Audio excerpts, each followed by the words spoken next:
Hello, MEC and CE Cole. This is Mr. Rankin, 6th grade teacher at CE Cole. I am reading today a classic Christmas story, How the Grinch Stole Christmas. I'm sure you've seen the movies. I'm sure you've watched all of it. It's fantastic. And I'm going to read the book now. It's a Dr. Seuss book, so get ready for some rhyming. Some beautiful art here to start. Classic Dr. Seuss drawing, really. Every Who down in Whoville liked Christmas a lot. But the Grinch, who lived just north of Whoville, did not. The Grinch hated Christmas, the whole Christmas season. Now, please don't ask why. No one quite knows the reason. It could be his head wasn't screwed on just right. It could be, perhaps, that his shoes were too tight. But I think that the most likely reason of all may have been that his heart was 2 sizes too small. But whatever the reason, his heart or his shoes, he stood there on Christmas Eve hating the Who's.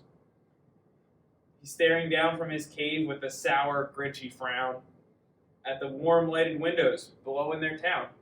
For he knew every Who down in Whoville beneath was busy now hanging a mistletoe wreath. And they're hanging their stockings, he snarled with a sneer. Tomorrow is Christmas, it's practically here. And he growled with his Grinch fingers nervously drumming, I must find some way to stop Christmas from coming. For tomorrow, he knew. All the Who girls and boys would wake bright and early. They'd rush for their toys, and then, oh, the noise, noise. That's one thing he hated, the noise. I mean, this is a good page. Look at all that noise they're making. The train, they're chasing a ball, the big drum. Then the Who's, young and old, would sit down to a feast, and they'd feast, and they'd feast, and they'd feast. They would feast on Who pudding and rare Who roast beast, which was something that Grinch couldn't stand in the least.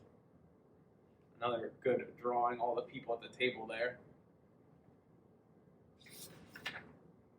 And then they do something he liked least of all. Every Who down in Whoville, the tall and the small, would stand close together with Christmas bells ringing. They'd stand hand in hand, and the Who's would start singing. They'd sing, and they'd sing, and they'd sing.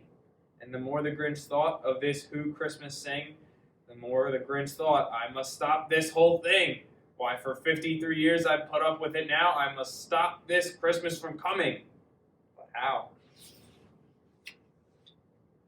Then he got an idea, an awful idea. The Grinch got a wonderful, awful idea. I mean, that looks like a face of someone who's got a bad idea. I know just what to do, the Grinch laughed in his throat, and he made a quick Santa Claus hat and a coat. He chuckled and clucked, what a great Grinchy trick. With this coat and this hat, I look just like Saint Nick. All I need is a reindeer, the Grinch looked around. But since reindeer are scarce, there was none to be found. Did that stop the old Grinch? No, the Grinch simply said, if I can't find a reindeer, I'll make one instead. So he called his dog Max. Then he took some red thread. He tied a big horn on the top of his head. Poor Max. Best character in every movie, no doubt. Then he loaded some bags and some old empty sacks on a ramshackle sleigh, and he hitched it up to old Max. Then the Grinch said, get out! And the sleigh started down toward the homes where the Who's lay a snooze in their town. Although all the windows were dark, quiet snow filled the air, all the Who's were dreaming sweet dreams without care.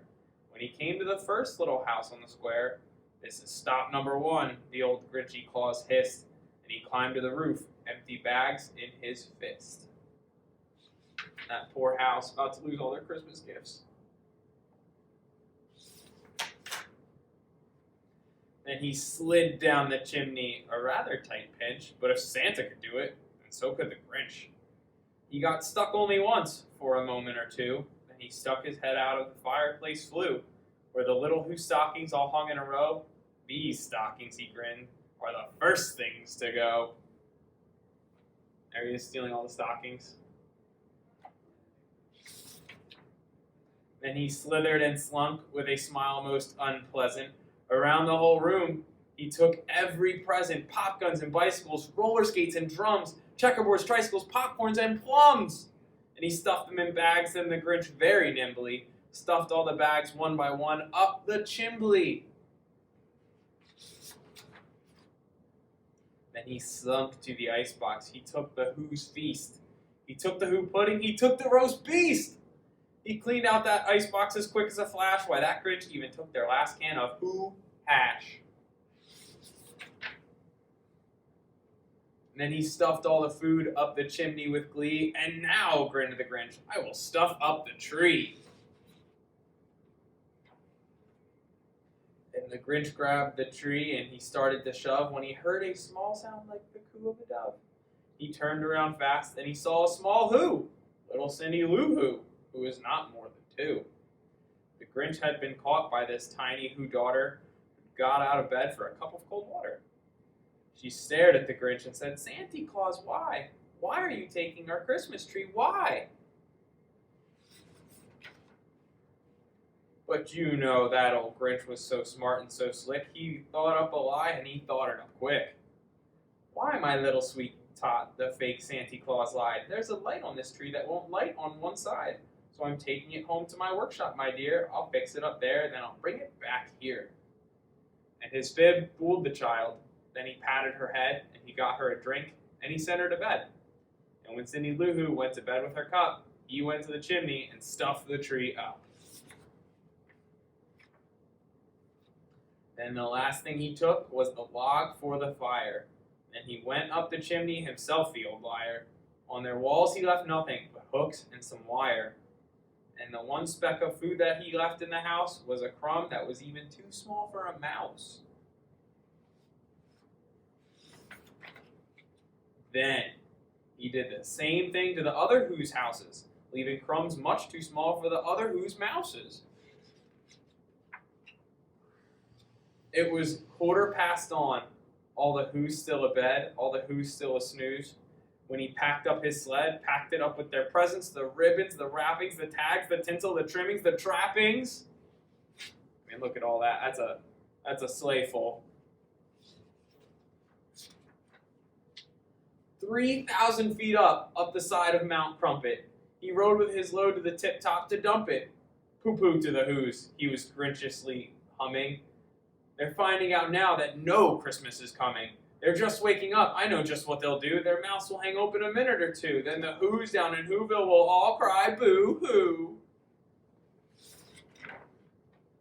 That's a noise, grinned the Grinch, that I must simply hear. So he paused, and the Grinch put his hand to his ear, and he did hear a sound rising over the snow. It started in low, then it started to grow. But the sound wasn't sad. Why, the sound sounded merry. It couldn't be so, but it was very merry. He stared down at Whoville. The Grinch popped his eyes, then he shook. What was he seeing? His shocking surprise. Every Who down in Whoville, the tall and the small, was singing without any presents at all. He hadn't stopped Christmas from coming. It came. Somehow or another, it just came the same. And the Grinch, with his Grinch feet ice cold in the snow, stood puzzling and puzzling. How could it be so? It came without ribbons. It came without tags. It came without packages, boxes, or bags. And he puzzled 3 hours till his puzzler was sore. Then the Grinch thought of something he hadn't before. Maybe Christmas, he thought, doesn't come from a store. Maybe Christmas perhaps means a little bit more. And what happened then? Well, in Whoville they say that the Grinch's small heart grew 3 sizes that day. And the minute his heart didn't feel quite so tight, he whizzed his load through the bright morning light, and he brought back the toys and the food for the feast, and he himself, the Grinch, carved the roast beast. Hopefully you enjoyed How the Grinch Stole Christmas. It is an excellent book, an excellent movie. Watch it. and enjoy the rest of the caroling.